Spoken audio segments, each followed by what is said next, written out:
नमस्कार, मी ॲडव्होकेट शंकरराव वानखेडे। आज या चिंचोलीमध्ये परिसरातील टाकळी खटकाळी हे नदी आहे। खटकाळी नावाने प्रसिद्ध नदी त्यातून आजूबाजूला बघू शकता की इतक्या मोठ्या प्रमाणात शेतकऱ्यांचं नुकसान झालेलं आहे। ही नैसर्गिक आपत्ती आहे, हा कुठल्या पण कोणी जाणून बुजून केलेला नाही आहे, परंतु जेव्हा केव्हा नैसर्गिक आपत्ती येते तेव्हा शासनाने याचे पंचनामे करायला पाहिजेत आणि शासनाच्या माध्यमातून याचे पंचनामे करून त्यांना नुकसान भरपाई दिले गेले पाहिजे। कारण की आता इथे बघताय 4-5-6 एकरचा आजूबाजूला जो एरिया आहे जो सगळा नदी काढता आहे, इतकं ओव्हरफुल झाली नदी तर सगळं वाहून गेलेलं आहे। पलीकडे नदी फुटलेली आहे, पलीकडे मी जवळपास एकरची ह्याच ठिकाणी चालतं, बाहेरचं नाही, तर जवळपास एकरची जागा मध्ये पीक वाहून गेलेलं आहे। 100% ते सडलेलं आहे, पडलेलं आहे। मग अशा परिस्थितीमध्ये शेतकऱ्यांना काय करणार आहे? तर शासनाला माझी विनंती आहे की लवकरात लवकर या शेतकऱ्यांना जो आहे आर्थिक मोबदला दिला गेला पाहिजे।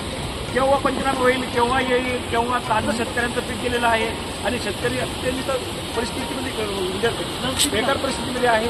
तर अशा परिस्थितीमध्ये मी विनंती करतो की या भागातील नागरिकांची मागणी आहे की ज्या ज्या शेतकऱ्यांचे नुकसान झालेले आहे, त्यांना नैसर्गिक त्यांच्यावर आपत्ती आलेली आहे, त्या सर्व शेतकऱ्यांचे लवकरात लवकर पंचनामे झाले पाहिजेत आणि लवकरात लवकर पंचनामे करून त्यांना मोबदला दिला गेला पाहिजे, जेणेकरून त्यांचा जो परिवार आहे, त्यांचा जो संसार आहे तो सांभाळण्याची आणि त्या संसाराला कुठेतरी हातभार लागण्याची जबाबदारी शासनाची आहे, ती शासन पार पाडेल। आणि आपण बघू शकता किती मोठ्या प्रमाणामध्ये नुकसान झालेलं आहे। असं या खटकाळी नदीला रात्री खूप मोठ्या प्रमाणात पूर आला आणि सकाळीपासून आत्ता नदीला पाणी ओसरलेलं आहे। तर या सगळ्या परिस्थितीत आपण सर्वांनी याची दखल घ्यावी आणि या नदीच्या आजूबाजू काठावर जे बी शेतकरी आहे, त्यांचे जे बी पशुधन आहे आणि जे नागरिक आहेत त्यांना विनंती की त्यांनी कुठल्याही प्रकारचं या नदीकाठी रात्री बेरात्री येऊ नये आणि नदीवर पाण्यापर्यंत जाण्याचा प्रयत्न करू नये। शकता काही एकर जमीन इथं वाहून गेलेली आहे, काही कपाशी, मका आणि जे बी आता पिकं आहे अवेलेबल ते सगळे पिकं नदीकाठी जवळपास नदीला मोठ्या प्रमाणात पूर आला आणि रात्र शेतीचे होत्याचं मोठं झालं। इतकी बेकार कंडिशन झालेली आहे या परिसराची। आत्ताच आम्ही बरेचसे व्हिडिओ काढले आणि बरेच ठिकाणी आम्ही वार्तालाप बी केला, तर बरेच शासनाच्या माध्यमातून जे बी काही यायला पाहिजे ते लवकरात लवकर मदत यायला पाहिजे अशी आमची अपेक्षा आहे आणि नक्कीच शासन त्यात प्रतिबद्ध आहे। शासन 100% ते देईल, यात कुठल्या प्रकारची शंका नाही।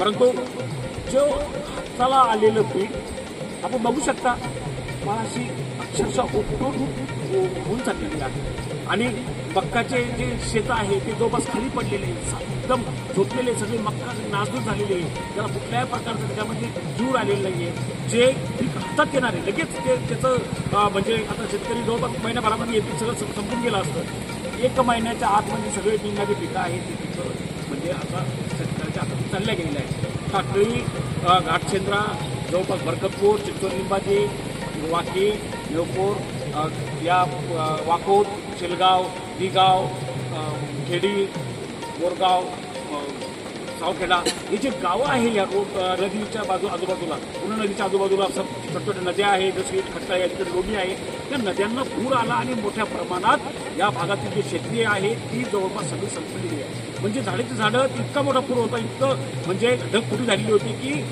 रात्रभर इतका पाऊस पडला की आपण बघू शकता इतकं खंगाळ तुंबून गेलेलं म्हणजे रोडच्या बाजूचं आहे, इतकं खंगाळलेलं आहे, म्हणजे त्याची काही लिमिट नाही, अनलिमिटेड इकडे नुकसान झालेलं आहे। आणि आता हे नुकसान भरून काढणं इतकं सोपं नाही आहे, शेतकऱ्यांसाठी तसं शक्यच नाही आहे। परंतु शासन याकडे 100% लक्ष देईल। माझी शासनाकडे 100% आशा आहे की हे जे शेतकरी बांधव आहे त्यांचे जे नुकसान झालेले आहे यांना आपण न्याय द्यावा, यांच्या ज्या शेताचा पंचनामा व्हावा, लवकरात लवकर यांना यांच्या जे नुकसान भरपाई यांना देण्यात यावी आणि या शेतकऱ्यांचे जे आसू आहे ते शेतकरी आता एकदम घासातोंडाशी घास आलेला आहे, घास तो या नैसर्गिक आपत्तीमुळे वाहून गेला, विसरून घेतला निसर्गानं। तर याकडे कुठेतरी शासन लक्ष देईल आणि या भागाचे जे बी लोकप्रतिनिधी आहे, शासन आहे, ते लवकरात लवकर या सगळ्या गोष्टींकडे बघेल आणि शासनाच्या माध्यमातून या भागातील जे नागरिक आहे, शेतकरी आहे, त्यांचं नुकसान झालेलं शेताचं त्यांना नुकसान भरपाई देतील। तर आपण बघू शकता हे मोठाचे मोठाले प्लॉट जे आता शेतीमध्ये जी मक्का होती म्हणजे एकदम 100% ते खाली पडून गेलेली आहे. इतकं मोठं या नदीला आता सध्याही पाऊस चालू आहे, पाणी चालू आहे, पूर चालू आहे. पाठीमागं रात्री मोठ्या प्रमाणात पाऊस पडला आणि मग दिवसासुद्धा हे दिवसभर पाणी रोडवर होतं ना, आता संध्याकाळ टायमाला पाणी कमी झालं. आता हे इथून मोठ्या प्रमाणात खणून गेलं. जवळपास हे जे अर्धा एकरची जी जागा आहे तेवढी खणून गेली रोडच्या बाजूची. आणि या शेतकऱ्याचे नुकसान आहे. इकडचा प्लॉट बी मोठाच पहा किती एकदम 100% झोपला. म्हणजे इतकं उंच पाणी होतं. या उंच पाण्यामुळं इथं म्हणजे या सगळ्या आजूबाजू परिसराचं जे सगळं जे पिकांचं जे नुकसान होऊन गेलं.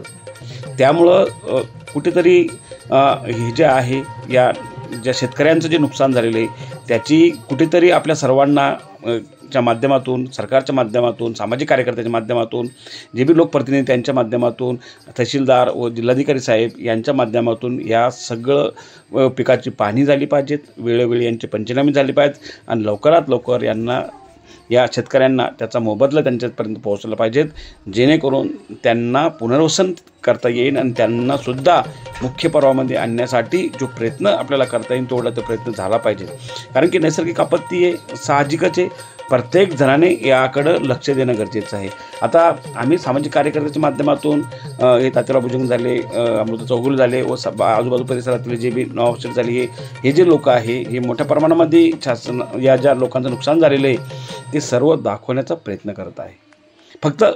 आमचं फक्त एवढंच म्हणणं आहे की या परिसरातील जे बी शेतकरी आहे ज्यांचं बी आता हे नुकसान झालेलं आहे पावसामुळं आणि इतकाल्या शेत्या वाहून गेलेल्या आहे की जे हाताशी आलेलं पीक हे कुठेतरी निसर्गाच्या या प्रकोपामुळं, या मोठ्या पावसामुळं एकदम निघून गेलेलं आहे, हातातून चालल्या गेलेलं आहे. हे सर्व पीक सडलेलं आहे. आता या पिकाचा कुठल्याही प्रकारचा म्हणजे साहजिकच याला ढोराला सुद्धा इथं कडबा बनवून